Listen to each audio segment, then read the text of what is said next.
our investigators and analysts have gained a greater understanding of the recent movements and activities of deceased shooter, Aaron Alexis.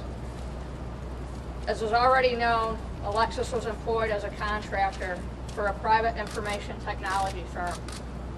Pursuant to his employment, he was assigned to a project at the Washington Navy Yard, and he arrived in the Washington, D.C. area on August 25th. During his stay in this area, Alexis resided at local hotels and began working at the Washington Navy Yard on September 9th. On Saturday, September 14th, Alexis purchased a Remington 870 shotgun and ammunition at a gun shop in Northern Virginia.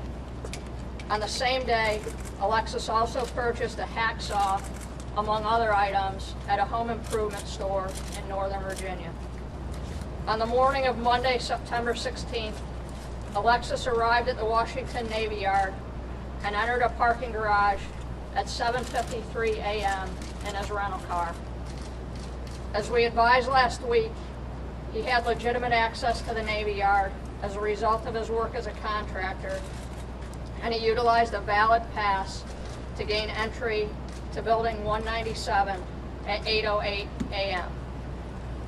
Shortly after his arrival in the building, and over the course of approximately 1 hour, Alexis shot and killed 12 victims and wounded 4 surviving victims before he was shot and killed by law enforcement officers.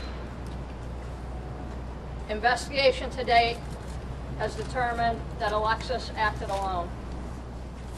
There are indicators that Alexis was prepared to die during the attack and that he accepted death as the inevitable consequence of his actions.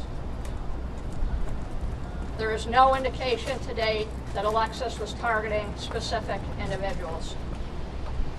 There have been widespread reports and speculation surrounding Alexis's mental health history and reported behaviors indicative of severe mental illness.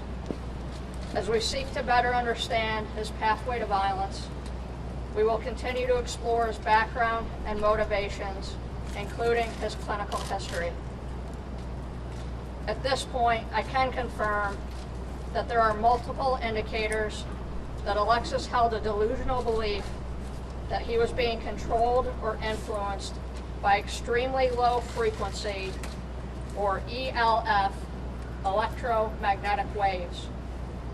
The etching of, quote, "my elf weapon," close quote, on the left side of the receiver of the Remington 870 shotgun is believed to reference these electromagnetic waves.